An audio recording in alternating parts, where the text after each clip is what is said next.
जय हिंद dear student, force defence academy में आप सबका स्वागत है। एनडीए 2020 का जो पेपर हम लोग सॉल्व कर रहे हैं बच्चों, उसमें हम आगे पहुंच चुके हैं और आज हम लोग पहुंच चुके हैं हमारे क्वेश्चन नंबर 51 पे। बिना टाइम गवाए हम इसको सॉल्व करते हैं। आपको बस दो चीज़ों का बेसिस का ध्यान रखना है कि बेटा किस तरीके के क्वेश्चन पूछे जा रहे हैं और किस तरीके के क्वेश्चनों को आपको डील करना है वहां पर और किन को हटाना है आपको। ठीक है, मैं फिर बोलूंगा, इजी क्वेश्चन को पहले सॉल्व करना है बच्चों, और ज़्यादा डिफिकल्ट नहीं आता है पेपर, इसलिए आप अपनी मेहनत करते रहिए। आशा करता हूँ कि इस बार का एनडीए आपके लिए बहुत बेहतरीन रहे। तो हम शुरुआत करते हैं बच्चों 51 से। ठीक है, चलेगा, देखते हैं 51 वाला जो सवाल लिखा हुआ है वो है एक सर्किल से पूछा हुआ सवाल। देखिए, the centre of the circle, ये जो इक्वेशन लिखी हुई है बच्चों, ये इस वाली इक्वेशन में आपको बताना है कि ये जो सर्किल है उसका सेंटर क्या होगा। ठीक है, तो अब आप जरा ध्यान से सुनिएगा कि अगर एक सर्किल इस तरीके से ड्रॉ करता हूं मैं और उस सर्किल का सेंटर यहां रहता है और अगर हम ऐसे डायमीटर बनाते हैं तो डायमीटर के अगर एंड्स पॉइंट हमको पता होता है तो हम सर्किल की इक्वेशन फाइंड कर सकते हैं। तो आप समझिएगा, अगर ये x1 है और ये y1 है और बच्चों इधर x2 और y2 है, तो आपके द्वारा लिखी जाने वाली सर्किल की जो इक्वेशन होती है वो x माइनस x1 और x माइनस x2 होती है बच्चों। वहीं पर ये स्टूडेंट y माइनस y1 और इधर y माइनस y2 होती है और ये 0 होती है। अब आप जरा देखिए, ये जो लिखा हुआ है ना, ये बिल्कुल इसी वे में यहां पर लिखा हुआ है, उसने कैलकुलेट भी नहीं किया है। इसका मतलब डायरेक्टली मैं इससे कंपैरिजन करके डायमीटर के एंड्स पॉइंट का पता लगा सकता हूं। इसका मतलब अब इस सर्किल के लिए बच्चों जो डायमीटर के एंड्स पॉइंट निकल के आएंगे वो यहां से निकल के आएगा 2a और यहां से निकल के आएगा 2b। तो हमारे पास जो x1 होगा वो 2a हो जाएगा, तो यहां पर x1 हो गया 2a और जो हमारा y1 होगा बच्चों वो हो जाएगा 2c और यहां पर हो जाएगा हमारा 2b, क्योंकि यहां पर हमारा ये x2 का काम करेगा तो ये 2b हो जाएगा और ये हमारा y2 का काम करेगा तो ये 2d हो जाएगा। मतलब ये जो है ये किसी सर्किल के डायमीटर के एंड पॉइंट है, एंड पॉइंट से है। अब आप मुझे ये बताइए कि अगर ये डायमीटर है, इसके ये पॉइंट्स दिए हैं, तो इस डायमीटर का जो मिडिल पॉइंट होता है उसी मिडिल पॉइंट पर क्या होता है, सेंटर होता है सर्किल का। तो अगर अब मुझे इस सर्किल का सेंटर चाहिए बच्चों तो मिड पॉइंट फार्मूले का आप यूज करिएगा। मिड पॉइंट फार्मूला जो होता है वो होता है, अगर ये बच्चों x1 है, ये y1 है और ये x2 है और ये y2 है, तो मिड पॉइंट फार्मूला बोलता है x1 प्लस x2 अपॉन 2। इससे मिल जाएगा आपको इस मिड पॉइंट का x कोरेंट और y कोरेंट। जब आप y निकालेंगे तो y1 प्लस y2 करेंगे, डिवाइडेड कर देंगे आप 2 से, फाइनली आपको मिल जाएगा y। तो ये जो x और y है बच्चों वो इस सेंटर का x कोरेंट और y कोरेंट होगा। इस तरीके से अगर आप यूज करेंगे तो देखिएगा x1 x2 निकालेंगे तो ये हो जाएगा आपका x is equal to 2a plus इधर आ जाएगा 2b बच्चों डिवाइडेड बाय 2 कॉमन लेके कैंसिल करेंगे तो x इक्वल टू मिल जाएगा a प्लस बी और सिमिलरली वे से y इक्वल टू मिल जाएगा c प्लस डी। तो centre of the circle, circle का जो सेंटर होगा वो हो जाएगा a प्लस बी और c प्लस डी। ये वाला आपका ऑप्शन हो जाएगा। तो इस वृत्त का जो केंद्र होगा बच्चों वो हो जाएगा a प्लस बी और c प्लस डी। हमने मध्य बिंदु फार्मूले का इस्तेमाल किया और मध्य बिंदु का फार्मूले का यूज करके हमने निकाल लिया इस वृत्त का केंद्र, क्योंकि वृत्त का जो व्यास था, व्यास के दोनों पॉइंट दिए थे, तो व्यास का जो व्यास होता है उसका जो मध्य बिंदु होता है वही सेंटर होता है, क्योंकि डायमीटर का मिड पॉइंट ही हमेशा, डायमीटर जो होता है उसका मिड पॉइंट जो होता है वही हमारा सेंटर ऑफ द सर्किल होता है। ठीक है, इस तरीके से ये क्वेश्चन ऐसा था जो आप क्लास में एट अ टाइम जब आप एग्जाम दे रहे होंगे बच्चों तब आपको ये क्वेश्चन करना था, क्योंकि ये बहुत आसान था। ऐसे आसान सवाल आपको नहीं छोड़ना है। इस बार के पेपर में भी बच्चों आप एक बात बिल्कुल ध्यान रखना, इजी सवाल को पहले डील करना है, भले वो 59 पे हो, 69 नंबर पे हो, कहीं भी हो, आपको पहले सर्च करना, देन उसको सॉल्व करना है। ठीक है, और इसी आशा में हम आगे बढ़ते हैं बच्चों कि आप ये बात ध्यान रखेंगे और पहुंचते हैं हम 52 पर। ठीक है, नेक्स्ट अब देखिएगा, ये थ्योरेटिकल वाला सवाल है और देखते हैं क्या है। बात ये हो रही है कि the point 1 - 1 is one of the vertices of एक स्क्वायर है बच्चों, है ना। तो ये स्क्वायर हो गया, मैंने यहां पर एक स्क्वायर बना लिया, इसको नाम दिया बच्चों A, B, C और D। अब इन चारों में से कोई ना कोई एक वर्टेक्स है, समझ लो मैंने ये वाला वर्टेक्स मान लिया बच्चों कि ये 1 और -1 ये वाला वर्टेक्स है, आप कोई भी मान सकते हैं। और फिर वो ये बोल रहा है कि if 3x plus 2y is equal to 5 is the equation of one diagonal of the square, then what is the equation of the other diagonal, दूसरे डायगोनल की हमको इक्वेशन निकालनी है। तो देखना बच्चों, अगर मैं बोलूं कि ये वाला डायगोनल है ये, और इस डायगोनल की इक्वेशन मेरे पास है, तो ये वाला डायगोनल की इक्वेशन क्या है, ये लिखा है 3x plus 2y is equal to 5। अब आप एक काम करिए, कोई बच्चा ये बोले कि सर आपने ये वाला जो पॉइंट है वो इधर ही क्यों लिया, तो आप जरा एक काम करिए, अगर ये डायगोनल है तो वो 1 - 1 से पास होगा, अगर 1 - 1 से पास होगा बेटा तो इस इक्वेशन को सेटिस्फाइड करेगा। तो ये वाला पॉइंट जरा यहां सेटिस्फाइड करा के देखिए आप, तो इधर आ जाएगा 3, इधर आ जाएगा 2 इज इक्वल टू 5, इधर 1 इज इक्वल टू 5। तो देखिए 1 5 के बराबर नहीं है, मतलब ये वाला जो पॉइंट है ना बेटा, ना तो ये वाला वर्टाइसिस बनेगा ना ही ये वाला वर्टाइसिस बनेगा। इसको इधर बैठा दीजिए या आप इधर बैठा दीजिए, मतलब हम लोगों ने गलत ही लिखा, ये वाला वर्टेक्स यहां नहीं होगा बेटा, क्योंकि अगर होता तो इस डायगोनल की इक्वेशन को सेटिस्फाइड करता, इसलिए ये वाला जो वर्टाइसिस होगा वो इधर होगा। ठीक है, आप इधर भी ले सकते हैं, कोई फर्क नहीं पड़ता। अच्छा, इसकी इक्वेशन तो मुझे पता ही है, अब आप मुझे क्या बताइए, वो ये बोल रहा है कि अगर एक डायगोनल की इक्वेशन है तो दूसरे डायगोनल की इक्वेशन बनाओ, मतलब मुझे इस वाले डायगोनल की इक्वेशन चाहिए। अच्छा, आप जानते हैं कि अगर ये स्क्वायर है तो स्क्वायर में जो डायगोनल होते हैं वो एक दूसरे को 90 डिग्री पे इंटरसेक्ट करते हैं। इसका मतलब मुझे इस लाइन की इक्वेशन बनानी है जो इस लाइन पर परपेंडिकुलर है। तो इस लाइन के परपेंडिकुलर अगर आप एक लाइन की इक्वेशन बनाएंगे तो लिखेंगे आप equation of line perpendicular to 3x plus 2y is equal to 5। इस लाइन पे जो परपेंडिकुलर लाइन होगी वही दूसरे नंबर का डायगोनल होगा बच्चों। तो इस डायगोनल की इक्वेशन अगर आपको फाइंड करनी है तो इसके परपेंडिकुलर लाइन की इक्वेशन बनानी है, और इस लाइन के परपेंडिकुलर इक्वेशन ऐसे बनाई जाती है, ये इंटरचेंज करिए जाते हैं कोफिशिएंट, है ना। तो ये हो जाएगा 2x माइनस 3y, और जहां पर बच्चों ये 5 लिखा हुआ है उसकी जगह पे हम लिख देते हैं k, तो ये लिख दिया मैंने k। तो ये बन गई वो लाइन जो इस लाइन पे परपेंडिकुलर होगी। बट ये वाली जो लाइन है बच्चों वो ये है, और ये किससे पास हो रही है, 1 - 1 से, जो कि इसको संतुष्ट करेगी, सेटिस्फाइड करेगी। तो x की जगह पे रख दीजिए बेटा 1 - 3, और y की जगह पे रख दीजिए -1, तो ये हो जाएगा आपका k, ये हो जाएगा 2 + 3, ओके हाँ, ये हो जाएगा k, तो k का वैल्यू आ जाएगा 3 2 5, और उठा के यहां रखिए बच्चों, तो हो जाएगा 2x - 3y is equal to 5। तो दूसरी इक्वेशन जो है वो बन गई आपकी 2x - 3y is equal to 5। तो आंसर हो जाएगा आपका सी वाला। बहुत आसान इजी सवाल था, आपको सिर्फ इतना सा आइडिया याद रखना था बेटा, एक स्क्वायर है, एक वर्टाइसिस है, एक डायगोनल दिया है, स्क्वायर के डायगोनल एक दूसरे को 90 डिग्री पे इंटरसेक्ट करते हैं, हमने उसके परपेंडिकुलर एक लाइन की इक्वेशन निकाल दी, और वो जो लाइन थी वो 1 - 1 से पास हो रही थी, इसलिए मैंने सेटिस्फाइड करवा दिया, और मुझे अगला वाला जो डायगोनल था उसकी इक्वेशन फाइंड हो गई, है ना। बहुत आसान सा तरीका था, कोई ज्यादा सोचने वाली बात भी नहीं थी। आगे बढ़ता हूं, 53 पे चलते हैं बच्चों, ठीक है।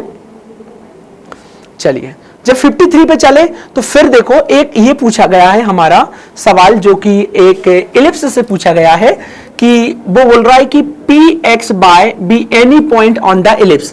ये इलिप्स लिखा है बच्चों, इस इलिप्स में p कोई ना कोई एक पॉइंट है, और फिर बोला है कि q ये है और r ये है, देन आपको बताना है कि pq प्लस pr का वैल्यू कितना होगा। देखो, मैं हमेशा एक बात बोलता हूं, जब सवाल आपके सामने आएगा ना बच्चों, वहां पर भी एग्जाम में आप अपना दिमाग बिल्कुल नहीं लगा पाएंगे, क्योंकि इतने प्रेशराइज्ड होते हैं बच्चे लोग कि वो कुछ भी नहीं सोच पाते। तो वहां पर सिर्फ आप इतना ही सोच सकते हो कि जो डेटा सवाल में दिया जाता है बेटा, उसी डेटा को आपको मेंशन करना है, और उसी में आपको थोड़ा आगे सोचना है ना। तो आप दूसरा नए तो आप अपने मन से कुछ सोच भी नहीं सकते वहां पर, और वही क्वेश्चन आप डील कर पाओगे जिन पर आपने 1 या 2 बार काम किया है। अब ऐसा ये सवाल है, अगर आपको कुछ समझ नहीं आ रहा तो आप जो जो मेंशन किया हुआ है सवाल में बच्चों, आप उसको लिखिए और फिर आगे बढ़िए, देखना आपका दिमाग फिर एक नए तरीके से सोचना चालू कर देगा। जैसे मैं एक काम करता हूं, उसने बोला कि एक पॉइंट है, तो पॉइंट तो मेरे पास पता है कि वो x, y है। अच्छा, इलिप्स की इक्वेशन लिखी मैंने, पहले इलिप्स की इक्वेशन लिखी, ये हो गई इलिप्स की इक्वेशन। पर हम इस तरीके की इक्वेशन को नहीं जानते हैं बच्चों, हम जानते हैं इस तरीके की इक्वेशन जो मैं अब लिखने जा रहा हूं, 25 और इधर आ जाएगा 1। मैंने पूरी इक्वेशन को 400 से डिवाइड किया तो ये वाला जो एलिप्स है वो इस तरीके से बदल गया। और अब मुझे यहां से पता चला कि a का वैल्यू 4 है बच्चों और b का वैल्यू 5 है, मतलब b जो है वो ग्रेटर देन है a से। मतलब आज हमारे पास जो एलिप्स है वो कुछ इस तरीके से है। बात क्लियर है? ये एलिप्स की इक्वेशन है। अब वो क्या बोल रहा है कि दो पॉइंट है, एक आर है और एक देखो एक क्यू है और ये आर है, ये दो पॉइंट है और इस एलिप्स में कहीं ना कहीं एक पॉइंट बना हुआ है जो कि P है, जो x, y है। ठीक है, और अब समझ लो यहां पर कोई भी बिंदु है, समझ लो एक Q बिंदु है, देखो ये 0,3 है बेटा। अच्छा ये वाली x एक्सिस है, ये y एक्सिस है। अगर ये 0,3 है बेटा तो ये x0 है और x0 कहां होता है? y एक्सिस पे। इसका मतलब कोई ना कोई पॉइंट एक इधर है और कोई ना कोई पॉइंट एक इधर है। तो मुझे क्या करना है? ये वाला पॉइंट क्या है बच्चों? ये वाला पॉइंट Q है, ये वाला पॉइंट R है। तो मुझे डिस्टेंस कहां से निकालनी? P की डिस्टेंस यहां से निकालनी है और P की डिस्टेंस यहां से निकालनी है और जो आंसर आएगा वो मैं लिख दूंगा। अब आप एक काम करिएगा, अगर इतना आप समझ गए हैं तो फिर इसको आगे देखो। आप जानते हो कि रिलेशन, अब इससे ज्यादा तो हम कुछ सोच नहीं सकते, पर बेटा अगर ये वाला पॉइंट और ये वाला पॉइंट हमें पता है, अगर इसके कोऑर्डिनेट पता चल जाए तो हम डिस्टेंस फार्मूले से फाइंड कर सकते हैं। पर उससे भी पहले बेटा आप जब ये निकाल ही चुके हैं तो मुझे ये बताओ, एक शब्द होता है यहां पर जिसका नाम होता है इसेंट्रिसिटी। तो इसेंट्रिसिटी और फाइंड कर लीजिए आप इसकी। तो अब उसके लिए आपके पास क्या फार्मूला होता है बच्चों? इसके लिए जो फार्मूला होता है इसेंट्रिसिटी का वो होता है आपका क्या बोलते हैं, A square is equal to B square upon 1 minus E square. तो बच्चों ए स्क्वायर कितना है? 16 है। यहाँ कितना लिखा है? 25। ये 1 माइनस ई स्क्वायर हो जाएगा, ये हो जाएगा 16 अपॉन 25 और ये हो जाएगा बच्चों 1 माइनस ई स्क्वायर। तो ये हो जाएगा E square is equal to 1 minus 16 upon 25। ये हो जाएगा बेटा E square is equal to 25 69 upon 25 और ये ई का वैल्यू आ जाएगा बेटा प्लस माइनस 3/5। ठीक है, तो इसेंट्रिसिटी मेरी आ गई बेटा 3/5। ये ले लेता हूं पॉजिटिव वाली। अब अगर इसेंट्रिसिटी ये आ गई और मैंने आपसे बोला कि आप थोड़े समय के लिए बेटा इसका फोकस और निकाल लीजिए। जब आप इसका फोकस निकालेंगे तो फोकस जो होता है, फोकाई जिसको हम बोलते हैं इस इलिप्स की, वो होती है 0, प्लस माइनस बी ई। तो जब आपने ये फोकस निकाला बेटा, जिसको हमने एस बोलते हैं हम, तो 0 तो रहेगा ही रहेगा बेटा, पर यहां प्लस माइनस लिखेंगे। b का वैल्यू कितना है? b का वैल्यू जो है बेटा वो 5 है और e का वैल्यू है 3/5। ये कैंसिल हो जाएगा तो मेरे जो फोकस निकल के आए इलिप्स के वो 0, प्लस माइनस 3 निकल के आया। अब मेरे को एक बात क्लियर हो गई कि ये जो p और q थे बेटा वो इस इलिप्स के लिए किसका काम कर रहे थे? फोकस का काम कर रहे थे, उनकी फोकाई का काम कर रहे थे। दैट्स इसका मतलब क्या हुआ कि P और Q जो है बेटा वो फोकस है और P से इसकी डिस्टेंस निकालनी है। और यहां से अब मेरा एक दिमाग बोला कि अब अगर मुझे ये निकालना है बेटा, आपको एक फार्मूला पता होगा, PS1 plus PS2 is equal to 2B होता है। ये इलिप्स में एक फार्मूला होता है, PS1 plus PS2 is equal to 2B। इसका मतलब अगर इलिप्स के किसी भी पॉइंट से उसकी दोनों फोकस तक की डिस्टेंस का सम हमेशा 2B के बराबर होता है, मेजर एक्सिस के बराबर होता है। तो ये वाली बात यहां से क्लियर हो गई और इस कारण से इसका जो आंसर बन के आएगा बच्चों वो ये आएगा कि अगर मुझे PQ प्लस RP का वैल्यू निकालना है बेटा, RP का वैल्यू निकालना है तो ये 2B के बराबर हो जाएगा।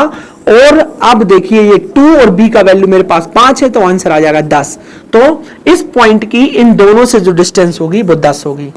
तो इस तरीके का आइडिया दिमाग में आना चाहिए। आप अगर बार बार प्रैक्टिस करेंगे बेटा तो मैं कोशिश करूंगा कि ये दिमाग में आ जाए। हाँ, हालांकि तो उसी बच्चे के दिमाग में आएगा बच्चों जो थोड़ा सा प्रैक्टिस करता है, और बिना कुछ पढ़े हुए आपके दिमाग में आइडियाज नहीं आएंगे। ठीक है, ये हमारा 53 कंप्लीट होता है। हम आगे बढ़ते हैं, 54 पे चलते हैं। 54 में क्या लिखा है कि if the circumcentre of the triangle, एक सर्कमसेंटर है, एक ट्रायंगल है बेटा, वो बन रहा है किससे? लाइन इससे और लाइन इससे। मैं चाहता हूं कि आपके सामने एक्स एक्सिस बनाऊं, फिर आपके सामने इधर वाई एक्सिस बनाऊं, और आप मुझे ये बताइए कि अगर मुझे x प्लस 2 को ड्रॉ करना है तो मैं इसको x प्लस 2 को 0 के इक्वेट करूंगा तो x इक्वल टू मुझे मिलेगा -2, x इक्वल टू मुझे -2 मिल जाएगा और यहां पर y इक्वल टू मिल जाएगा -2। तो सीधी सी बात है बेटा, ये लाइन कहां ड्रॉ होंगी? x इक्वल टू -2 की लाइन ये हो जाएगी और y इक्वल टू -2 की लाइन बेटा कहां हो जाएगी? यहां हो जाएगी। ये y इक्वल टू -2 की लाइन, मतलब ये है बेटा y इक्वल टू -2, ये है बेटा x इक्वल टू -2। तो ये वाला पॉइंट कितना बनेगा बच्चों, -2 कामा 0, ये वाला पॉइंट बनेगा बेटा 0 कामा -2, और ये वाला पॉइंट बनेगा -2 और बताओ अब ये वाला जो पॉइंट होगा ये डेफिनेटली इसको कैसे बनना पड़ेगा, फिर ये कुछ इस तरीके से बनेगा, इस तरीके से। अब आप यहां देखो कि ये वाली लाइन बच्चों और ये वाली लाइन आपस में 90 डिग्री पर है। ये बताने के लिए मैंने ड्रॉ किया था कि ये वाली लाइन x+2 वाली लाइन और y+2 वाली लाइन एक दूसरे पर 90 डिग्री पर है। इसका मतलब 90 डिग्री के सामने वाली जो साइड होगी जिसकी इक्वेशन हमारे पास दी है बच्चों kx + y+2 = 0, ये हमेशा हाइपोटेनियस का काम करेगी। और अगर बच्चों ये हाइपोटेनियस है, ये कर्ण है, तो इस ट्रायंगल में जो सरकम सेंटर होता है बच्चों वो इस कर्ण का इस हाइपोटेनियस का मिड पॉइंट होता है, क्योंकि हाइपोटेनियस का जो मिड पॉइंट होता है वो ही हमारा क्या बनाता है, मिड पॉइंट जो होता है बच्चों ये वही हमारा सरकम सेंटर बनाता है। ठीक है, इसका मतलब क्या हुआ बेटा, इसका मतलब ये हुआ कि ये जो सरकम सेंटर उसने दिया है वो इस लाइन पर लाई कर रहा है। अगर ये सरकम सेंटर के पॉइंट इस लाइन पे लाई कर रहे हैं तो इस लाइन की इक्वेशन को बच्चों वो सेटिस्फाइड करेंगे। इसका मतलब जहां जहां x लिखा है बच्चों वहां -1 रखिएगा, जहां y लिखा है वहां -1 रखिएगा, तो ये हो जाएगा k - 1 प्लस -1 प्लस 2 = 0। तो -k - 1 प्लस 2 = 0, -k + 1 = 0, तो k का वैल्यू आ जाएगा 1। तो यहां से k का वैल्यू निकल के कितना आ गया बेटा 1। ये आइडिया था और कुछ भी नहीं था। ठीक है, इसलिए आप हमेशा याद रखना एक बात मेरी, जब भी एग्जाम में बेटा सरकम सेंटर, आर्थो सेंटर या फिर सरकम सेंटर, आर्थो सेंटर और अपना इन सेंटर, इनके बारे में बात की जाए बच्चों तो ज्यादा बेहतर होगा कि आप एक रफली सा ट्रायंगल बना के देखें, क्योंकि अक्सर ऐसा होता है कि जो ट्रायंगल होता है बच्चों वो एक राइट एंगल ट्रायंगल मिलता है, और राइट एंगल ट्रायंगल का हाइपोटेनियस का मिड पॉइंट आपको सरकम सेंटर देगा, और जहां पर 90 डिग्री बन रहा है बेटा वो आपको ऑर्थो सेंटर देगा। इसलिए ज्यादा से ज्यादा कोशिश यही करना कि फार्मूला अप्लाई करने से पहले एक ट्रायंगल फॉर्म करना और देखना कि वो लाइन की इक्वेशन जो है, क्या कोई ऐसी दो लाइन है जो आपस में परपेंडिकुलर है। अगर दो लाइन आपस में परपेंडिकुलर हो गई तो इस बात से हम गारंटी ले लेंगे इस बात की कि दिया गया ट्रायंगल जो है, जो ट्रायंगल बनेगा उस लाइन की इक्वेशनों से, वो हमेशा एक राइट एंगल ट्रायंगल होगा। और राइट एंगल ट्रायंगल में प्रॉपर्टी ही ये होती है कि हाइपोटेनियस का मिड पॉइंट सरकम सेंटर, और जहां पर 90 डिग्री बन रहा है बच्चों वो हमेशा आर्थो सेंटर देगा। ठीक है, इसी के साथ हम आगे बढ़ते हैं और अब हमारा सवाल पहुंच गए हम 55 पे। 55 वाला सवाल, एक सवाल ऐसा है बेटा जिनको आपको करने में थोड़ी सी प्रॉब्लम जाएगी, बट देखते हैं क्या लिखा है बेटा कि if the parabola y² = x, what is the length of the chord passing through the vertex and incline to the x axis at a angle theta. देखिएगा इस तरीके का अगर मैं एक इलिप्स बनाता हूं, है ना, सॉरी पैराबोला बनाता हूं, तो ये जो पैराबोला बनेगा बच्चों वो तो कुछ इस तरीके से बनेगा, इस तरीके से पैराबोला बनेगा ऐसा, क्योंकि ये पैराबोला की इक्वेशन है, पैराबोला की इक्वेशन है y² = x, तो ये पैराबोला ऐसा बनेगा, ये तो आपको आता है। अब उसमें भी बेटा क्या है कि वो ये बोल रहा है कि आपको लेंथ ऑफ द कॉर्ड बतानी है जो passing through the vertex. Vertex कहां होगा बच्चों, वर्टेक्स ही होगा इस तरीके के पैराबोला का। तो एक कॉर्ड जो इससे पास हो रही है, मतलब ये इस तरीके से एक कॉर्ड पास हो गई बेटा, ये कॉर्ड है जो यहां से पास हो गई है, यहां पर एक पॉइंट होगा बेटा जिसका नाम हो गया है P। आपको क्या बताना है, ये वाली जो कॉर्ड है वो x एक्सिस के साथ कितने एंगल पर है बेटा, थीटा एंगल पर है। तो आपको बता ये O हो जाएगा बेटा, तो आप ये समझिए कि आपको अब निकालना है OP, आपको बताना है कि OP कितना होगा। OP का मतलब है length of the chord, length of the chord, इस कॉर्ड की लेंथ बतानी है, तो वो कितनी हो जाएगी बेटा, OP हो जाएगी। OP के बारे में बताना। और देखिए अभी आपके दिमाग में कुछ भी नहीं है, इस सवाल में सिर्फ इतना ही डेटा दिया है बच्चों, है ना। तो अब सुनिएगा, अगर मैं आपसे ये बात करूं कि अगर O के कोऑर्डिनेट तो आपको पता है 0,0 होंगे, अगर मुझे इसके कोऑर्डिनेट पता चल जाए तो जरूर मैं डिस्टेंस फार्मूला या कुछ और भी तरीका लगा के मैं ओपी को फाइंड कर सकता हूं।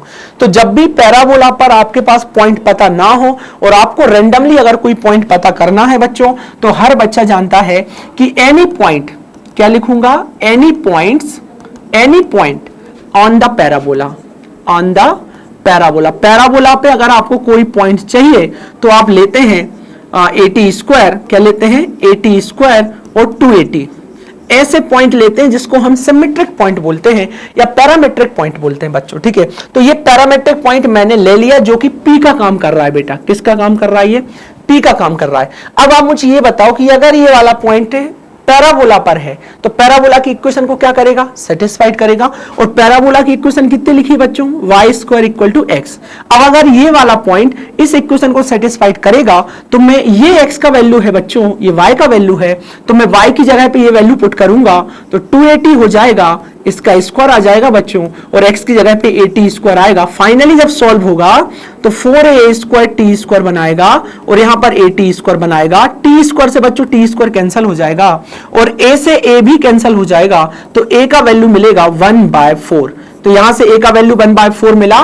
तो अब ये वाला जो पॉइंट होगा बच्चों P, अब वो कुछ इस तरीके से आपके सामने निकल के आएगा। a की जगह पे 4 रखूंगा तो ये हो जाएगा बच्चों t स्क्वायर अपॉन 4, और ये हो जाएगा बच्चों, जैसे ही a की जगह 4 रखा तो t अपॉन 2 हो जाएगा। तो अब पैराबोला पर बनने वाला जो पॉइंट होगा वो t स्क्वायर अपॉन 4 और t डिवाइडेड बाय 2 होगा। और आप ये भी जानते हैं बच्चों कि ये वाली पार्टी जो है वो x है और ये वाली पार्टी जो है वो y है। इसका मतलब बच्चों ये हुआ कि अगर यहां से मैंने परपेंडिकुलर ड्रॉ किया, ये परपेंडिकुलर अगर ड्रॉ किया बेटा, जो कि यहां पर 90 डिग्री बनाएगा, तो यहां से इस ओरिजिन से बेटा यहां तक की जो डिस्टेंस होगी, ये वाली डिस्टेंस हमारी x होती है और ये वाली डिस्टेंस हमारी y होती है। पर आज के दिन जो x का वैल्यू है बेटा वो कितना है, वो t स्क्वायर अपॉन 4 है, और y का वैल्यू जो है बच्चों वो t अपॉन 2 है। इसका मतलब कि अब यहां से यहां तक की डिस्टेंस t स्क्वायर अपॉन 4 है और ये वाली डिस्टेंस बेटा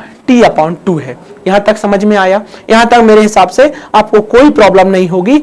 अब आप जरा ऑप्शन पे जाइए बच्चों। हर ऑप्शन में साइन थीटा देखने को मिल रहा है, कॉस थीटा देखने को मिल रहा है, और अगर साइन थीटा कॉस थीटा देखा तो उसका रेसिप्रोकल भी मिलेगा। तो अब आप एक काम करिए, अगर आपको ओपी निकालना है बच्चों तो आप इसमें साइन थीटा लगा दीजिए। तो आप यहां सोचिएगा जरा कि साइन थीटा क्या होगा। साइन थीटा कहां लगाएंगे आप, क्योंकि ये वाला जो ट्रायंगल बना है बेटा O, इसको नाम दे देता हूं मैं, कोई पॉइंट समझ लो R पॉइंट, ORP में हमने साइन थीटा लगाया क्योंकि 90 डिग्री बन रहा था बेटा। तो साइन थीटा होता है लंब बटा कर्ण, है ना, परपेंडिकुलर अपॉन हाइपोटेनियस। परपेंडिकुलर कितना है बेटा, बाय, और हाइपोटेनियस कितना है, ओपी। तो ये हो जाएगा लंब, लंब कितना है मतलब परपेंडिकुलर मतलब बेटा क्या है, बाय। बाय कितना है बेटा, t/2। बाय कितना है, t/2। तो यहां कितना लिख दूंगा मैं डायरेक्ट, t/2, और डिवाइडेड बाय हाइपोटेनियस कितना है, ओपी। तो मेरे सामने निकल के क्या आ गया बेटा, sine theta is equal to, ये हो जाएगा t अपॉन 2OP, करेक्ट। और t का वैल्यू यहां से कितना मिल जाएगा मुझे, 2OP और साइन थीटा। ये मेरे को किसका वैल्यू मिल गया बेटा, t का वैल्यू मिल गया। चलिएगा, और अब अगर अगली बार मैं इसी इक्वेशन, इसी ट्रायंगल में बेटा किसको अप्लाई कर दूं, कॉस थीटा को। तो मैंने कॉस थीटा अप्लाई किया। कॉस थीटा होता है आधार बटे कर्ण, आधार बटे कर्ण। आधार कितना है बेटा, t स्क्वायर अपॉन 4, और कर्ण कितना हो जाएगा, OP। तो यहां से मेरा मिलेगा 4OP cos theta is equal to t square, है ना, ये आएगा, हाँ ये आएगा, ठीक है। चलिएगा, और यहां तक तो कोई दिक्कत नहीं है, t आया, t स्क्वायर ही आएगा ना, AT स्क्वायर, हाँ ठीक है, यही आना चाहिए क्योंकि वो तो कटेगा ही नहीं, ठीक है, ये आ गया। अब आगे बढ़ते हैं बेटा। अब पूरी इक्वेशन में से हम क्या करते हैं कि t को खत्म कर लेते हैं। किसको खत्म कर लेते हैं, t को खत्म कर लेते हैं, फिर हमको वहां से OP मिल जाएगा, ठीक है। इसको रब कर देता हूं बेटा, बस कहीं मिस्टेक ना हुई हो मुझसे। चलिएगा, तो cos थीटा का वैल्यू ये आ गया बेटा, sin थीटा का वैल्यू ये आ गया। अब t का वैल्यू अपन हटा देते हैं क्योंकि पूरे ऑप्शन में t नहीं है बेटा, है ना, t को अपन को हटाना पड़ेगा। तो अब मैं एक काम करता हूं, t का वैल्यू जैसे ये आया उठा के यहां रख देता हूं, तो ये हो जाएगा बेटा 4OP cos थीटा, है ना, और t का वैल्यू यहां रखोगे तो 4OP स्क्वायर मिलेगा बेटा, और साइन स्क्वायर थीटा मिल जाएगा। ऐसा, ठीक है। हमें तो ओपी स्क्वायर चाहिए, तो 4 से 4 को काट भी देता हूं मैं बेटा, है ना, 4 से 4 को काट देता हूं, और एक ओपी से एक ओपी भी काट दूं, एक ओपी से एक ओपी काट दूं, तो बेटा यहां मिल जाएगा cos थीटा और डिवाइड में आ जाएगा sin स्क्वायर थीटा और इक्वल टू मिलेगा ओपी। और अब ये हो जाएगा cos थीटा और ये ऊपर जाके sin बन जाएगा cosec square theta equal to OP. तो ओपी का वैल्यू आ गया cos theta cosec square theta. इस तरीके से आंसर था। मानता हूं थोड़ा सा लेंथी सवाल था और समझने वाला भी सवाल था बेटा। एग्जाम में आप इसको करने में थोड़े से आपको परेशानियों का सामना करना पड़ता, पर है बहुत आसान बेटा। हाँ, ऐसे सवालों को अब आप आगे भी याद रखेंगे। आपने इस सवाल से क्या सीख लिया? आपने ये सीख लिया बेटा कि कभी भी आपको पैराबोला पे रेंडमली अगर कोई पॉइंट पिक करना है बच्चों, तो आप वो 80 स्क्वायर, ये लिखा ना 80 स्क्वायर और 280 मानेंगे, क्योंकि ये पैराबोला के पैरामेट्रिक पॉइंट होते हैं। पैरामेट्रिक पॉइंट का मतलब होता है बच्चों कि उन पॉइंटों को अगर आप सॉल्व करेंगे x बराबर और y बराबर लेकर, तो आपको पैराबोला की इक्वेशन मिलेगी। मैंने क्या किया, पहले पैरामेट्रिक पॉइंट लिए, उनको सर्किल पे, उनको पैराबोला पे मैंने सेटिस्फाइड करवाए, वहां से a का वैल्यू मिला, a का वैल्यू वापस से पॉइंटों में सेटिस्फाइड करवाया और एक परपेंडिकुलर ड्रॉ किया, तो उससे मुझे मालूम ना x और y का वैल्यू मिला। एक बार sin थीटा अप्लाई किया, एक बार cos थीटा अप्लाई किया और आंसर आ गया। ठीक है, चलिए आगे बढ़ता हूं। 55 के बाद चलते हैं 56 पे। Under which condition are the point a comma b c comma d and a minus c b minus d are collinear। मैं आपको एक बात बता दूं कि अगर ये वाला सवाल बिल्कुल भी करने के लायक नहीं है, आप इसको वहां एग्जाम में भी बहुत जल्दी से करते, क्योंकि रीजन ही है, क्या करना है बेटा कि under which condition are the points a comma b c comma d a minus c और b minus d are collinear। तो कोलिनियर की कंडीशन ये होती है कि अगर 3 पॉइंट बच्चों कोलिनियर होते हैं तो x1 x2 x3 y1 y2 y3 1 1 1 equal to 0। अगर आपके 3 पॉइंट्स बच्चों कोलिनियर है, मतलब x1 by 1 पहला पॉइंट और x2 by 2 दूसरा पॉइंट और x3 by 3 तीसरा पॉइंट, अगर ये पॉइंट कोलिनियर होते हैं तो इनसे बनने वाला जो डिटरमिनेंट, मतलब इनसे बनने वाला जो ट्रायंगल होता है बच्चों, उस ट्रायंगल का एरिया 0 होगा, क्योंकि पॉइंट्स कोलिनियर हैं। पॉइंट्स के कोलिनियर होने से ट्रायंगल फॉर्म नहीं होगा, तो ट्रायंगल का एरिया फाइंड नहीं होगा, इसलिए कंडीशन लिखी जाती है। और वास्तव में ये 1/2 लिखा हुआ है यहाँ पर, और वो उधर जाके 0 हो जाता है, इसलिए हम 1/2 को मेंशन नहीं करते हैं। तो इस तरीके से ऐसा है कि ये डिटरमिनेंट का एरिया आपको 0 करना है। तो आपको क्या करना है, इन पॉइंटों को, ये आपका x1 है, ये आपका x2 है, ये आपका x3 है, ये आपका y1 है, y2 है, y3 है, आप यहाँ पुट करिए, सॉल्व करिए। जब आप इसको सॉल्व करेंगे, डिटरमिनेंट है ऑब्वियसली आपको सॉल्व करते आता है, तो आपको एक कंडीशन निकल के आएगी AD is equal to I think BC, ये वाली। तो इससे पता चलेगा कि ये इसका आंसर हो जाएगा, है ना, AD और BC। तो मैं ये डिटरमिनेंट को सॉल्व नहीं करूंगा, है ना, क्योंकि ये डिटरमिनेंट सॉल्व करने के लायक भी नहीं है। अगर हाँ आप बोलेंगे तो मैं इसको लिख जरूर दूंगा। देखिए कैसे लिखूंगा बेटा, यहां से लिखूंगा A, यहां से लिखूंगा C और यहां से लिखूंगा A माइनस C। अच्छा, यहां से लिखूंगा बेटा B, यहां से लिखूंगा D, यहां से B माइनस D, और ये होगा 1 1 1 और इसका डिटरमिनेंट हमको क्या करना है 0, क्योंकि वो कोलिनियर है। ठीक है, अब आप एक काम करिए, ऑपरेशन क्या लगाएंगे आप, इन दोनों को प्लस कर दीजिए, इन दोनों को प्लस कर दीजिए। तो आप करेंगे R1 प्लस R2, इन दोनों को प्लस करना, और इसका जो भी आंसर आए उसको R3 से माइनस कर देना, उसको R3 से माइनस कर देना और चेंज कर देना R1, चलेगा। ठीक है, तो देखिए A प्लस C करोगे बेटा, जैसे ही आपने A प्लस C किया तो ये A प्लस C होगा, और फिर इसके साथ जोड़ेंगे आप, है ना, A प्लस C और A प्लस C करेंगे तो देखो ये इधर क्या आ जाएगा बेटा, या फिर आप चाहें तो ठीक है, आप ये भी ना करें तो भी बन जाएगा, आप ये वाला ऑपरेशन लगा दें, कौन सा, इन दोनों को प्लस कर दें। तो आप बेटा R2 को R3 के साथ प्लस कर दो और चेंज कर दो R2 को। ठीक है, तो आंसर क्या आ जाएगा बेटा, यहां आ जाएगा AB1, है ना, इन दोनों को प्लस करोगे C से C कट जाएगा और आंसर कितना बचेगा A, तो इधर आ जाएगा A, ये कट जाएगा बेटा D, इधर आ जाएगा B, ये अच्छा इन दोनों को जोड़ा है ना, हाँ इन दोनों को जोड़ा है अपन ने, तो यहाँ आ जाएगा 2, और ये कितना जाएगा बेटा A minus C B minus D और 1, अरे गलत हो गया थोड़ा सा, चलो चलेगा। अब क्या करिए आप बेटा, R1 माइनस R2 कर दीजिए और चेंज कर दीजिए R1 को, तो आपको A में से गया 0, B में से भी गया 0, और ये हो गया -1, ये हो गया A B 2, ये हो गया बेटा A minus C B minus D और 1। अब इसको आपको एक्सपांड करना है, सॉल्व करेंगे तो वो आंसर आ जाएगा, इसके रिस्पेक्ट में आप एक्सपांड कर दीजिए बेटा, सॉल्व करेंगे तो आंसर आ जाएगा ये वाला। ठीक है, ये ज्यादा करने की जरूरत भी नहीं है। चलिएगा 57 पे चलते हैं। 57 है कि let ABC B a triangle, तो एक ट्रायंगल बना लेते हैं हम लोग इस तरीके से, ABC एक ट्रायंगल है और D और E are the mid point of the side AB। इस साइड AB का एक मिड पॉइंट है बेटा ये वाला, जिसका नाम है D, और D के पॉइंट कितने लिखे हैं हमको, 2 लिखा हुआ है बच्चों और 5 लिखा है, और एक पॉइंट इधर है जिसका नाम है E, और E के पॉइंट कितने लिखे हुए हैं, 5 और 9। ठीक है, चलिएगा mid point of the side AB and AC respectively, then what is the length of the BC। अपन को इस साइड की लेंथ निकालनी बेटा, ये निकालना है।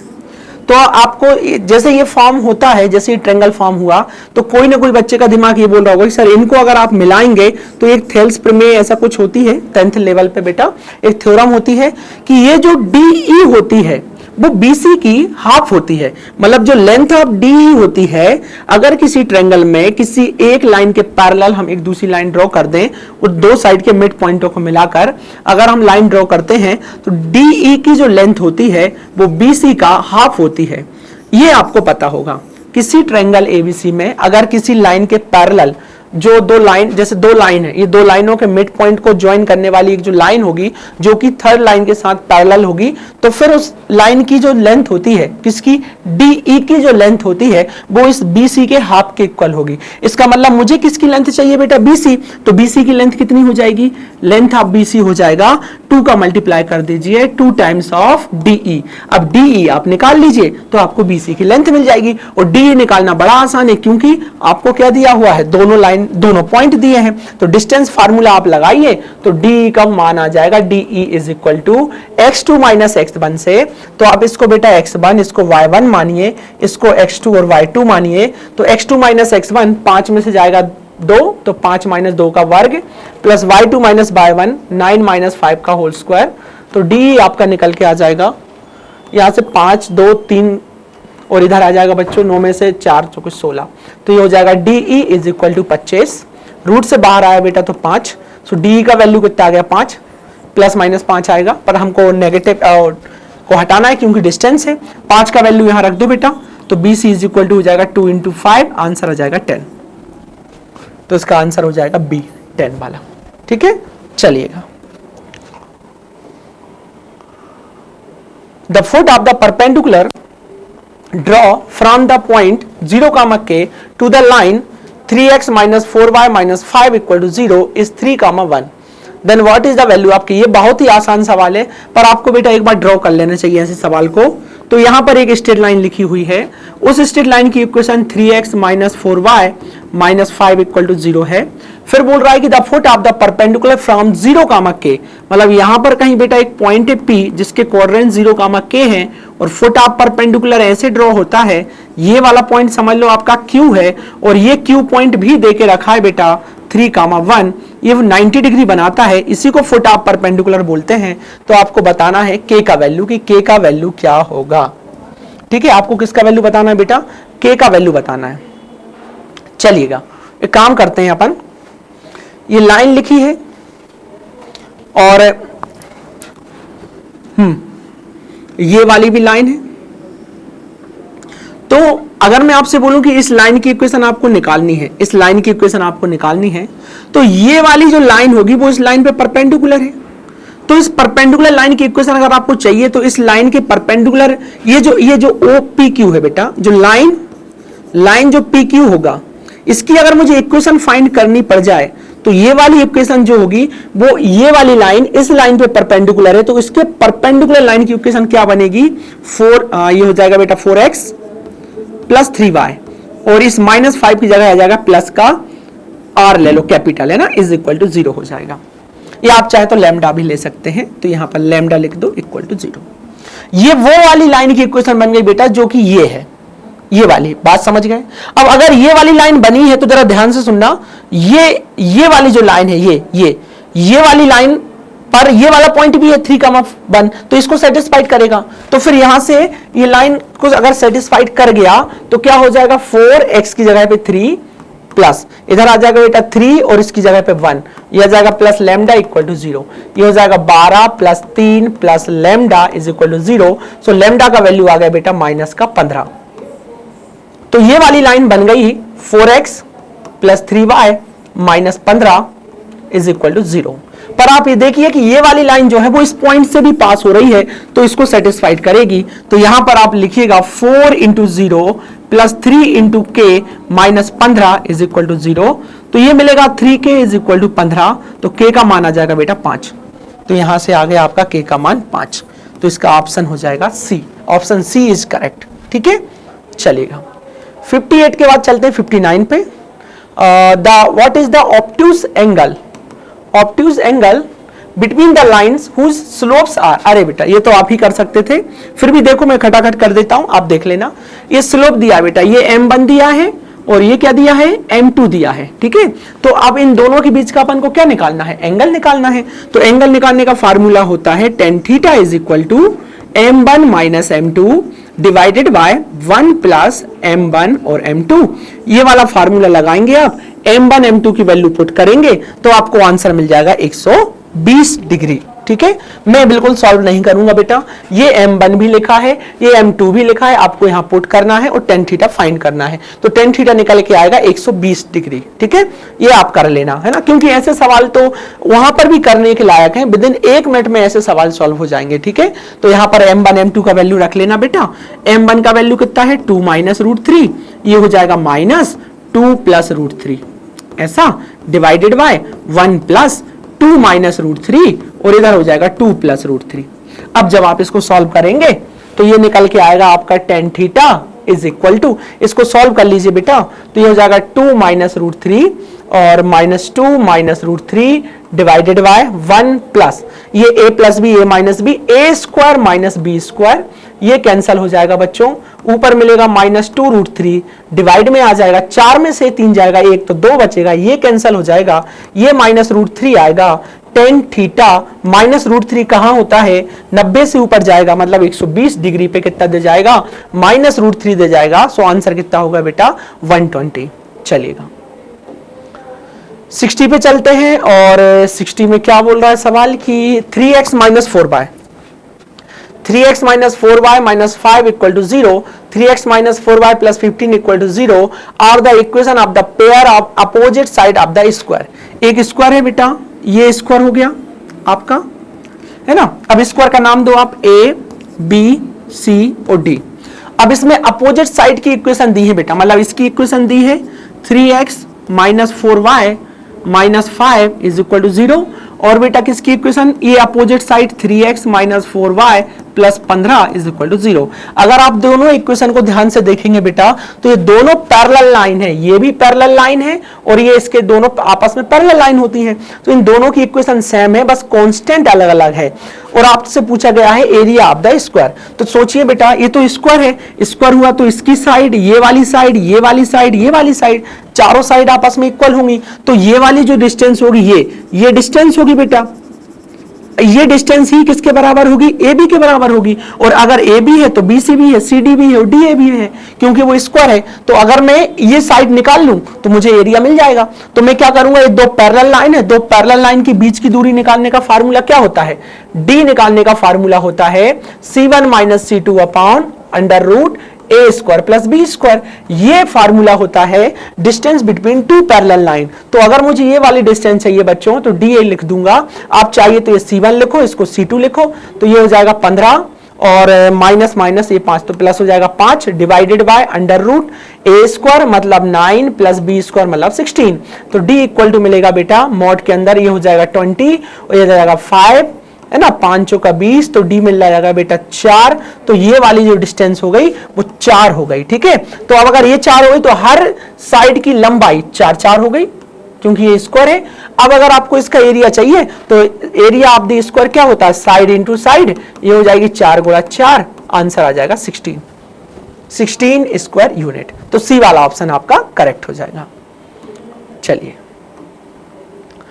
अब चलते हैं, हाँ अब सवाल है what is the length of the diameter of the sphere whose centre is. देखो एक स्फीयर है बेटा, ये स्फीयर बना दिया, स्फीयर का सेंटर कितना दिया है हमको 1 - 2 और 3, ये स्फीयर का सेंटर दिया है। And which touches the plane, एक प्लेन बना हुआ है बेटा इधर, ये वाला प्लेन है। इस प्लेन की इक्वेशन कितनी लिखी बच्चों 3x - 3y + 2 of z - 4 = 0। हमसे क्या पूछा गया है कि what is the length of the diameter. अगर मुझसे लेंथ ऑफ द डायमीटर पूछा है बेटा और ये प्लेन इस स्फीयर को टच कर रहा है तो इस सेंटर से यहां तक की डिस्टेंस r होगी और इस r का मैं डबल कर दूंगा तो डायमीटर मिल जाएगा। तो डायमीटर होगा 2r, है ना। तो मुझे सिर्फ r निकालना है। r निकालना इन द सेंस इस पॉइंट से इस प्लेन तक की दूरी निकालनी है। आपको भी पता है बेटा किसी पॉइंट x1 y1 z1 से किसी plane ax + by + cz + d पर जो आपको डिस्टेंस आप निकालते हो वो डिस्टेंस का फार्मूला होता है d = जो कि आज के दिन r होगी, वो कितना हो जाएगा ax1 + by1 + cz1 + d upon √a² + b² + c², ये होता है। ठीक है, ये वाली डिस्टेंस निकालेंगे जो कि हमको r दे के जाएगा और उसका डबल करेंगे तो डायमीटर की लंबाई मिल जाएगी।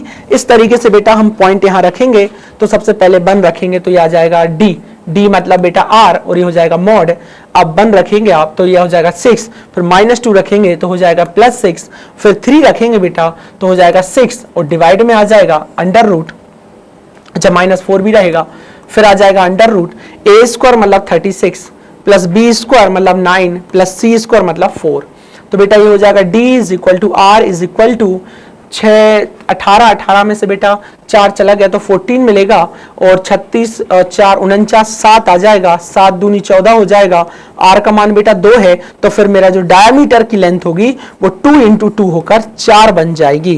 तो the length of the diameter of sphere is equal to 4।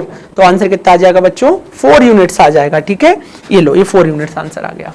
चलिएगा आगे बढ़ता हूं। 61 के बाद हम चलते हैं 62 पे। चलिएगा 3D से ही सवाल पूछा गया है, अक्सर 3D से सवाल आसान पूछे जाते हैं, ज्यादा डिफिकल्टी तो नहीं पूछी जाती। चलिएगा देखिएगा क्या लिखा है बच्चों कि what is the perpendicular distance from the point. देखो एक लाइन की इक्वेशन लिखी है, ये लाइन की इक्वेशन जो लिखी है बेटा वो लिखी है x - 0/1 y - 0 y - 0/0 z - 0/0 और एक पॉइंट यहां लिखा हुआ है बच्चों 2, 3, 4। अब मुझे ये वाली डिस्टेंस निकालनी है बट ये 3D में है। तो अगर ये वाला पॉइंट P है और ये वाला पॉइंट Q मान लो, अगर गलती से आपको Q पॉइंट मिल जाता है बेटा तो आप डेफिनेटली डिस्टेंस बिटवीन 2 पॉइंट का यूज करके ये वाली परपेंडिकुलर डिस्टेंस निकाल दोगे, है ना। तो मेरे को टारगेट क्या है बेटा, अपना टारगेट ये है कि इस Q पॉइंट को निकालना, और Q पॉइंट निकालना बड़ा आसान होता है। ये सब जानते हैं कि जब भी इस तरीके की लाइन होती है इसके बराबर में आप R मान लीजिए, इसके बराबर में R मान लीजिए या इसके बराबर में आप बेटा K मान लीजिए, तो यहां से आपको X का वैल्यू मिलेगा सिर्फ K, Y का वैल्यू मिल जाएगा 0 और Z का वैल्यू मिल जाएगा 0। इसका मतलब ये इस लाइन पे कोई एक पॉइंट है तो इसको लिख लेता हूं मैं K, 0, 0 इस तरीके से बेटा। ठीक है, अब बताइए मुझे ये वाली जो लाइन बनी, कौन सी लाइन बन गई, PQ लाइन के जो DR होंगे, DR का मतलब होता है बेटा डायरेक्शन रेशो, मतलब दिग अनुपात। तो जब आप इनका दिग अनुपात निकालोगे तो वो कैसे निकलेगा बेटा, x2 - x1 से मिलेगा जो कि A बनता है, और निकलेगा y2 - y1 से जो कि B बनेगा बेटा, और निकलेगा z2 - z1 से जो कि C बनेगा। तो आप यहां से इसके डायरेक्शन रेशो निकाल लीजिए। तो डायरेक्शन रेशो A का वैल्यू आ जाएगा बेटा x2 - x1, तो 2 - k लिख दीजिए, ये हो जाएगा 2 - k, और B हो जाएगा बेटा 3 - 0, और C हो जाएगा बेटा 4 - 0। ये DR आ गए। तो ये वाली लाइन इस वाली लाइन पे 90 डिग्री पर है, तो इस लाइन के DR और इस लाइन के DR का प्रोडक्ट 0 होगा, क्योंकि अगर लाइन L1 परपेंडिकुलर होती है लाइन L2 पे तो इनके DR का प्रोडक्ट, इन दोनों लाइनों के DR का प्रोडक्ट हमेशा कितना होता है बच्चों, 0 होता है। तो इस तरीके से इसके DR कितने हैं, 2 - k। तो देखना 2 - k और इसका DR कितना है बेटा 1, इसका प्रोडक्ट, और अगला क्या है बेटा इसका 3 और इसका DR 0, और ये 4 इसका DR 0 कितना हो जाएगा, 0 हो जाएगा। तो यहां से मुझे क्या मिलेगा, -2k = 0। तो k का वैल्यू कितना मिल जाएगा बेटा, 2 मिल जाएगा। तो मेरा फाइनली जो पॉइंट बन के आया वो पॉइंट यहां पर आ जाएगा 2, 0, 0।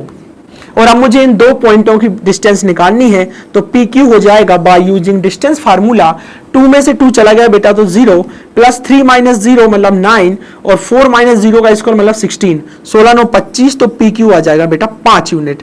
तो ये जो डिस्टेंस होगी वो कितनी हो जाएगी 5। तो परपेंडिकुलर डिस्टेंस कितनी है बच्चों 5। चलिएगा 62 पे चलते हैं अपन, एक मिनट रुकिएगा। 62 में क्या लिखा है,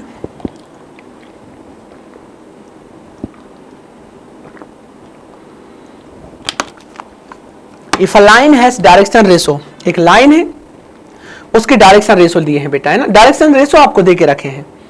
चलिएगा if a line has a direction ratio, ये डायरेक्शन रेशो दिए हैं बेटा, ये इसका मतलब देखना direction ratio, direction ratio of line, direction ratio of line दी है a प्लस बी, अगला कितना दिया बेटा b प्लस सी, अगला कितना दिया c प्लस ए, ये डायरेक्शन रेशो दिए हैं, ठीक है।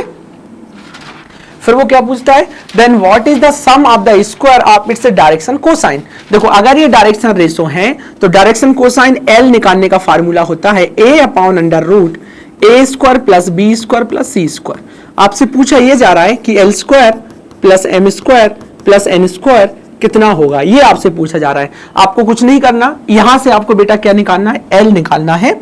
सो l निकालने का तरीका होगा a plus B divided by under root a plus B का whole square plus b plus C का whole square plus c plus a का होल स्क्वायर, इस तरीके से। वैसे ही आप m निकालेंगे बेटा तो वो हो जाएगा b plus C upon under root a plus B का whole square plus b plus C का whole square plus c plus a का होल स्क्वायर। वैसे n निकालेंगे बेटा आप, जो हो जाएगा c plus a upon under root a plus B का whole square plus b plus C का whole square plus c plus a का होल स्क्वायर। और जब बेटा इनका स्क्वायरिंग करके प्लस करेंगे आप तो सारा डेटा कट जाएगा और आंसर आ जाएगा 1, ठीक है। अभी आपसे क्या करना है, अब ये l का वैल्यू उठा के यहां रखो, m का वैल्यू उठा के यहां रखो, n का वैल्यू यहां उठा के रखो, तो आंसर मिलेगा आपको 1। तो इसका आंसर क्या आ जाएगा बेटा 1। चलिए 63 के बाद चलते हैं हम कहां पर, 64 पे। क्या लिखा हुआ है कि into how many compartments do the coordinate plane divided the space. 8, ये तो बोलने की जरूरत ही नहीं है। अरे ऑक्टागोन में हम वो पढ़ते हैं ना, जैसे 3D में हम देखते हैं तो कितने प्लेन होते हैं बेटा, आप 2D में तो 4 प्लेन होते हैं, है ना, और 3D में कितने होते हैं 8 प्लेन होते हैं। तो ये कितने कंपार्टमेंट में बदल देगा 8 में, कोई सवाल ही नहीं था ये तो।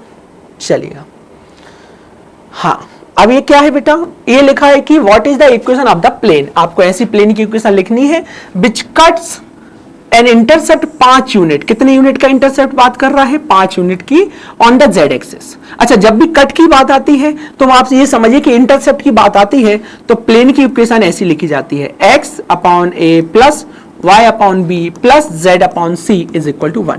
ये प्लेन की इक्वेशन होती है जो x बाय z एक्सिस पे a b c यूनिट के इंटरसेप्ट को कट करता है। और वो ये बोल रहा है कि पैरेलल है x बाय प्लेन पे। अगर कोई प्लेन x बाय प्लेन पे पैरेलल होता है तो वो x एक्सिस को इनफाइनाइट पे काटेगा, y को भी इनफाइनाइट पे काटेगा। मतलब यहां पर इंटरसेप्ट इनफाइनाइट होगा, यहां पर इंटरसेप्ट इनफाइनाइट होगा, और यहां पर इंटरसेप्ट कितना जो कि दिया है 5 होगा बेटा, ये 1, ये पूरा 0, ये पूरा 0, तो z upon 5 is equal to 1, तो z इक्वल टू आ जाएगा 5।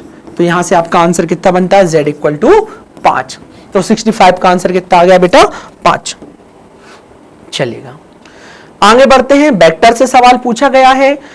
एक यूनिट वेक्टर है बेटा जिसका नाम a कैप है। If a cap is a unit vector, देखो बेटा a कैप है, यूनिट वेक्टर है, तो इसका मैग्नीट्यूड ऑफ a कैप हमेशा कितना हो जाएगा 1। तो एक unit vector a cap into the X Y plane, कहां पर है बेटा, एक्स वाई प्लेन में है, मेकिंग कर रहा है कितना एंगल, 30 डिग्री एंगल। तो इस तरीके का अगर आपको कोई यूनिट वेक्टर चाहिए तो आप भी जानते हैं बेटा कितने डिग्री एंगल बना रहा है, 30 डिग्री एंगल बना रहा है। कौन से प्लेन में है, एक्स वाई प्लेन में है, मतलब आई भी होगा बेटा, जे भी होगा। कितना एंगल बना रहा है 30, तो कितना हो जाएगा ये cos 30 degree I plus cos 30 degree J, कितना आ जाएगा बेटा cos 30, अरे रुको रुको रुको रुको, गलत हो रहा है ना। तो ये जो वेक्टर आपको ए कैप जो आपको चाहिए वो हो जाएगा cos theta I plus cos theta J. But आप याद रखना बेटा जब भी आप ये लिखेंगे तो ये आपका आई कैप होगा, ये आपका जे कैप होगा। तो ये जो वेक्टर है एक्स बाय प्लेन में है, ये एक्स है, ये बाय है, वेक्टर यहां कहीं है बेटा, इसके साथ बनाने वाला एंगल कितना है 30 डिग्री है। तो आप भी जानते हो बचा हुआ एंगल किसके साथ बनाएगा, बाय एक्सिस के साथ बनाएगा। तो ये वाला जो θ1 है वो ये है बेटा, और ये जो θ2 है वो ये है। इसका मतलब वेक्टर ए कितना बन जाएगा, cos θ1, θ1 कितना 30, तो cos 30 डिग्री रहेगा, आई कैप रहेगा, cos 60 डिग्री रहेगा, जे कैप रहेगा। ठीक है, तो बनने वाला वेक्टर ए जो आप निकालना चाह रहे हो cos 30 कितना होता है बेटा, √3/2 आई हो जाएगा, प्लस ये 1/2 जे हो जाएगा। तो फाइनली आंसर कितना आ जाएगा बेटा, √3i plus J divided by 2। ये ठीक है, ए वाला ऑप्शन हो जाएगा। ये आसान सवाल था इसलिए ज्यादा डिस्कस नहीं किया हम लोगों ने। हाँ, अब आप यहां देखिए, ये सवाल भी एक अच्छे तरीके का सवाल है बेटा। क्या लिखा है कि let A B a point on the space such that कि ओ ए वेक्टर का बेटा मैग्नीट्यूड आपको दिया है 12, where O is the origin if O A vector, आप ओ ए वेक्टर मान लीजिए बेटा अपने मन से xi plus by J plus Z के, ये ओ ए वेक्टर आपने मान लिया। Inclined and angle 45 and 60 degree. अच्छा देखो, एक्स एक्सिस पे बनने वाला एंगल कितना है बेटा 45 डिग्री, बाय एक्सिस पे बनने वाला एंगल कितना है 60 डिग्री। तो अगर आपको OA चाहिए बेटा तो OA हो जाएगा, इस x की जगह आप लिखेंगे OA का मॉड और cos कितना डिग्री बेटा 45 डिग्री, और ये हो जाएगा I प्लस इधर कितना लिखेंगे आप OA का मॉड ऐसा, और लिखेंगे बेटा cos कितना डिग्री 60 डिग्री, और बाकी जो z रहेगा वो ऐसे ही चलेगा। तो इसका वैल्यू कितना हो जाएगा बेटा, OA हो जाएगा आपका, OA का मॉड कितना है बेटा 12, तो ये हो जाएगा 12, cos 45 कितना होता है 1/√2 प्लस ये हो जाएगा बेटा 1/√2 I प्लस 12, और cos 60 कितना होता है 1/2, तो ये हो जाएगा 2 है ना, j और प्लस z के। तो फाइनली आपका OA कितना बन गया बेटा, OA इधर से बन जाएगा 12, देखो ये हो जाएगा 12√2, ये I हो जाएगा प्लस 2 छिक्का ये हो जाएगा 6j 6j प्लस z के। तो फाइनली अगर मुझे इस OA का वैल्यू चाहिए तो मुझे अब सिर्फ एक ही बात की जरूरत है और वो है z की। सिर्फ किसकी जरूरत है बेटा, z की जरूरत है। दिख गया आपको, हाँ सिर्फ z की जरूरत है। तो मैंने इसका क्या ले लिया बेटा मॉड। अगर मैं मॉड लूंगा इसका, मैग्नीट्यूड लूंगा इसका, तो ये मैग्नीट्यूड ऐसे होगा, 12 का हो जाएगा 144/2, ये हो जाएगा 36, और ये हो जाएगा z² बेटा। पर OA का मॉड कितना दिया है 12, ये 12 लिख दीजिए आप यहां पर, ये कितना हो जाएगा √144/2 प्लस 36 प्लस z²। ठीक है, अब आप इसको स्क्वायरिंग कर दीजिए तो ये 144 हो जाएगा, और ये आ जाएगा बेटा 144/2 plus 36 is equal plus z²। ठीक है, जब आप इसको सॉल्व करेंगे तो 144 और इसको कैंसिल कर लीजिए आप, तो ये कितना हो जाएगा 2 7 14, बचा कितना बेटा 2 बचा 12, नहीं 2 7 14, 2 7 14 और 2 दूनी 4 72 प्लस 36 प्लस z², ये कितना हो जाएगा बेटा 6 और 2 8, 7 और 3 10 प्लस z², ये उधर चल जाएगा बेटा तो 144। अब 144 में से -108 करेंगे इज इक्वल टू z², तो ये कितना बचेगा 4 के -14 तो 36, ये हो जाएगा z², तो z इक्वल टू मिल जाएगा +-6, तो +-6, तो 6√2 प्लस 6 ये वाला आंसर हो जाएगा। ठीक है, चलिएगा 68 पे चलते हैं बेटा। 68 क्या बोल रहा है, two adjacent sides of the parallelogram. आप एक पैरेललोग्राम बना लीजिए बेटा, ये आप पैरेललोग्राम बनाइए, ये आपका पैरेललोग्राम बन रहा है ऐसा। पैरेललोग्राम बना दिया, इसका नाम दो A B C और D, बन गया बेटा पैरेललोग्राम। या इसका थोड़ा सा नामकरण अगर आपको, 1 मिनट रुकिए, ये पैरेललोग्राम बन गया। ठीक है, ये पैरेललोग्राम बन गया। इस पैरेललोग्राम को नाम दीजिए आप यहां से A B C और D। और बेटा एडजेसेंट साइड की बात कर रहा है, मतलब आप ये समझिए कि इस वाली साइड की बात कर रहा है वो। ये वाली साइड कहां दी है बेटा, ये दी है 2i -4j और 5k, और अगली एडजेसेंट साइड बेटा i -2j और -3 के दी है। ठीक है, ये दो साइड दी है। आपसे पूछा गया कि what is the magnitude of the dot product of the vectors which represented its diagonal. मतलब बेटा वो ये बोल रहा है कि इस पैरेललोग्राम के आप डायगोनल निकालो, डायगोनल का डॉट प्रोडक्ट करो और फिर उसका वेक्टर और मैग्नीट्यूड निकाल दो। तो सीधा सा फंडा ये है, मुझे पैरेललोग्राम के डायगोनल निकालना है, डायगोनल का मैं डॉट प्रोडक्ट करूंगा और फिर उसका मैग्नीट्यूड निकालूंगा। ठीक है, तो आप एक काम करिए, अगर ये वेक्टर है तो इसका डायरेक्शन ये होगा बेटा और इसका डायरेक्शन ये होगा, तो अगला जो इसका डायगोनल होगा वो ऐसा होगा। तो ट्रायंगल ऑफ एडिशन से इसका डायरेक्शन ऐसा होगा, तो इन दोनों का सम इसके बराबर होगा। तो एक डायगोनल तो मुझे मिल गया। एक डायगोनल क्या मिल गया मुझे बेटा? AC का मान मिल जाएगा। AC जो वेक्टर होगा जो कि डायगोनल बना है वो इन दोनों के सम के बराबर होगा। तो I और ये हो जाएगा बेटा 3I, और इन दोनों को जोड़ेंगे तो हो जाएगा 6J, और इन दोनों को जोड़ोगे बेटा तो हो जाएगा +2K। तो मेरे को एक डायगोनल कितना मिल गया? AC वाला डायगोनल मुझे मिल गया। अब मुझे डायगोनल की जरूरत है बेटा, जो कि मुझे कौन सा डायगोनल चाहिए? BD डायगोनल चाहिए।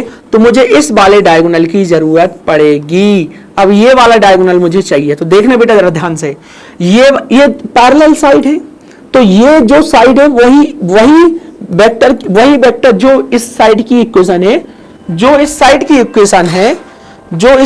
इक्वेशन है बेटा, है ना, जो इस साइड की इक्वेशन है वही किस साइड की इक्वेशन होगी? वही इस पैरेलल जो पैरेललोग्राम है, अगर ये साइड ये है पैरेललोग्राम की, तो वही क्या होगी? ये वाली होगी। तो कहने का मतलब ये कि ये वाली साइड को यहां लिख देता हूं मैं, तो ये कितना हो जाएगा बेटा? ये हो जाएगा I -2J और ये हो जाएगा -3K। ठीक है, तो ये वाली डायरेक्शन, अच्छा ये वाली डायरेक्शन और इसको, हाँ ये वाली डायरेक्शन, और ये इधर गया बेटा, ये डायगोनल है इधर, तो इसकी डायरेक्शन ऐसी ले लो, ये डायरेक्शन हो जाएगी। तो इन दोनों का सम इसके बराबर होगा। इसको लिखता हूं मैं, किसका सम? AD का सम। किसका सम बेटा? AD vector plus DB vector किसके बराबर हो जाएगा? ट्रायंगल लॉ से इसके अपोजिट AB वेक्टर के। अब आप मुझे बताओ क्या क्या दिया मुझे? AD वेक्टर का वैल्यू दिया है। AD वेक्टर का वैल्यू कितना है? I -2J और -3K प्लस DB वेक्टर कितना है? DB वेक्टर तो हमको निकालना ही है क्योंकि ये डायगोनल है। और AB वेक्टर कितना है? 2I -4J plus 5K। तो फाइनली DB वेक्टर कितना मिलेगा मुझे? DB वेक्टर मिल जाएगा मुझे, हाँ बेटा DB वेक्टर मिल जाएगा 2I -4J और प्लस 5K। और अगर मैं इसको इस साइड ला जाऊंगा तो -I प्लस 2J और बेटा प्लस 3K। अब इसको कैलकुलेट कर लो, तो DB कितना मिलेगा आपको? DB डायगोनल मिल जाएगा I और इधर से बेटा -2J और इधर से मिलेगा 8K। आपको दोनों डायगोनल मिल गए, दोनों डायगोनल की इक्वेशन मिल गई। अब आपको सिर्फ डॉट प्रोडक्ट करना है, देन उसका मैग्नीट्यूड निकालना है। चलेगा, तो अब डॉट प्रोडक्ट इसको रब करते हैं, डॉट प्रोडक्ट करेंगे और फिर मैग्नीट्यूड निकालेंगे। तो डॉट प्रोडक्ट किसका होगा बेटा? AC का डॉट प्रोडक्ट DB के साथ। चलिएगा, डॉट प्रोडक्ट मतलब 3 का गुणा 3 तो 3 हो जाएगा, -2 तो 6 दूनी 12 और बेटा ये हो जाएगा 8 दूनी 16। ऐसा कहीं मिस्टेक तो नहीं हुई? चलो, तो ये कितना हो जाएगा?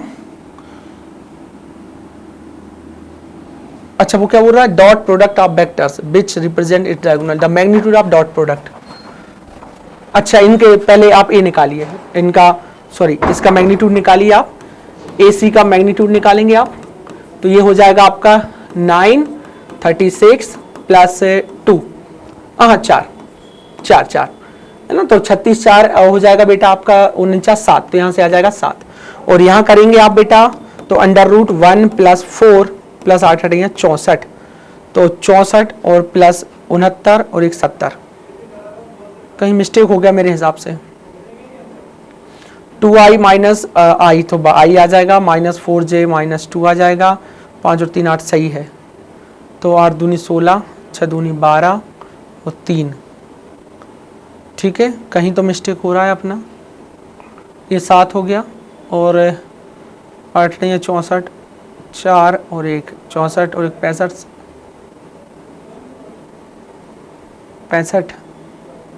69 हो गया, ये 69। रूट तो हट ही नहीं रहा है, मतलब कहीं हम मिस्टेक करेगा और हमने रफ कर दिया बेटा, कहीं घटाने पे मिस्टेक हो गई क्या? देखो देख लेता हूँ मैं एक बार।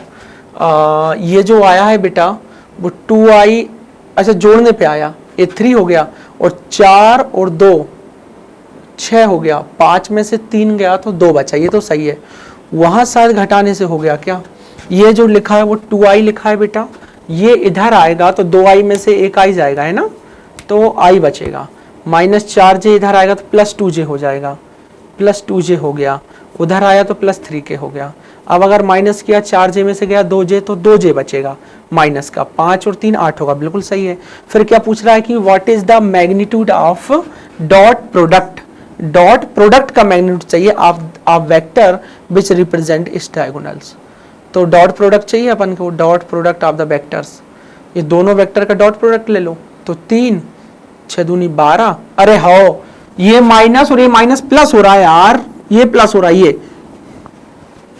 ये दिक्कत हो रही है क्योंकि वो हम समझ ही नहीं पाए ना, वो माइनस मेरा दिमाग से ही हट गया और मैंने माइनस कर दिया, तो 6 दूनी 12 ये हो गया। तो ये कितना हो जाएगा बेटा, 12 और 3 15 और बेटा ये हो जाएगा 16, 15 दूनी 30 और 31, तो आंसर आ जाएगा 31। वो क्या है बेटा, एक साथ लगातार हम कैलकुलेशन करते रहते हैं ना, तो थोड़ी सी फिर थोड़ा सा अगर माइनस मिस्टेक यहाँ होता है ना बेटा, तो फिर वो समझ में नहीं आ पाता है पैनल पे कि कहाँ मिस्टेक कर दी है थोड़ी सी, तो कैलकुलेशन मिस्टेक होती है, आप उसको माइंड ना करें क्योंकि ये कैलकुलेशन मिस्टेक नॉर्मली बच्चा और टीचर कर सकता है। बट बेटा क्या ना, वो मेरे को यहाँ से साइनिंग और मारता है तो फिर थोड़ा सा माइनस प्लस दिखता नहीं है। ठीक है, 68 हो गया बेटा, आगे बढ़ते हैं, नहीं तो अपन उस सवाल में फंसते रह जाते और समझ में नहीं आता कि कैसे करते। 69 बहुत आसान सवाल पूछा गया था बेटा, देखिएगा क्या पूछा है। 69 में लिखा हुआ है a क्रॉस b का मैग्नीट्यूड और a डॉट b का मैग्नीट्यूड का स्क्वायर अगर 144 है और मैग्नीट्यूड ऑफ a वेक्टर 4 है, तो what is the magnitude of vector b बताना है। तो a क्रॉस b का फार्मूला आपको पता है बेटा, जो कि होता है magnitude of a magnitude of b और आता है साइन थीटा, इन दोनों के बीच का एंगल और इसका लिखा है स्क्वायर, प्लस इसका आ जाएगा बेटा magnitude of A magnitude of B और इधर आ जाएगा बेटा कॉस थीटा का whole square is equal to 144।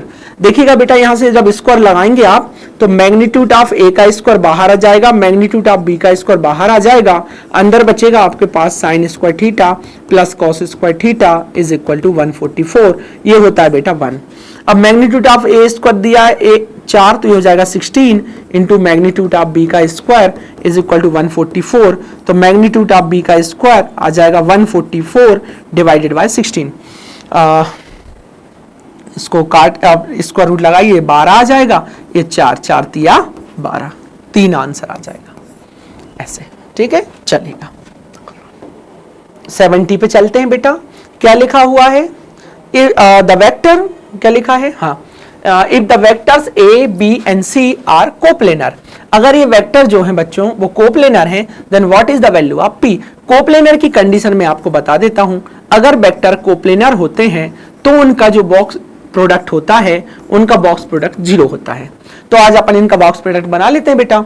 तो इनका बॉक्स प्रोडक्ट कैसे बनेगा, इसको मैं लिखूंगा तो 2 3 -3 और 1, सॉरी हाँ 1, इधर आ जाएगा बेटा बी का 1 2 -3, इधर आ जाएगा हाँ आई तो है नहीं, तो 0, जे का वैल्यू 1 कोफिशिएंट और ये p, इसका वैल्यू क्या आ जाएगा बेटा 0। इसको आप सॉल्व करिए तो आपका आंसर आ जाएगा। सॉल्व करेंगे बेटा तो सीधे सॉल्व कर दीजिए, मैं चाहता हूं आप सॉल्व करेंगे तो ये हो जाएगा 2, इधर इसका मल्टीप्लाई इधर इसका ये तो 2p, ये हो जाएगा 2p + 3, फिर आएगा बेटा माइनस, तो माइनस माइनस प्लस हो जाएगा, ये 3 आएगा, ये और ये तो हो जाएगा p, सिर्फ p आएगा बेटा, फिर आ जाएगा माइनस प्लस माइनस प्लस और इधर जाएगा 1, ये और ये इधर 1 और 0, तो ये हो जाएगा बेटा आपका 4p + 3 दूनी 6 + 3p + 1 = 0। ये हो जाएगा बेटा 4 और 3 7, 7p + 7 = 0, तो p का वैल्यू -1। ये वाला आंसर आपका करेक्ट हो जाएगा। और इसी के साथ बेटा आज का सेशन हम खत्म करते हैं। आशा करता हूं कि आपको ये सारे सवाल क्लियरली समझ में आ रहे होंगे। आप कोशिश करिएगा कि उसकी कंसेप्ट को समझें, ना कि उसकी कैलकुलेशन को और किस तरीके से हमने किया है। तो इस तरीके से नेक्स्ट ये सेशन कंप्लीट करते हैं और अगली क्लास में इससे आगे वाले सवालों पे मिलेंगे। Thank you so much student, जय हिंद।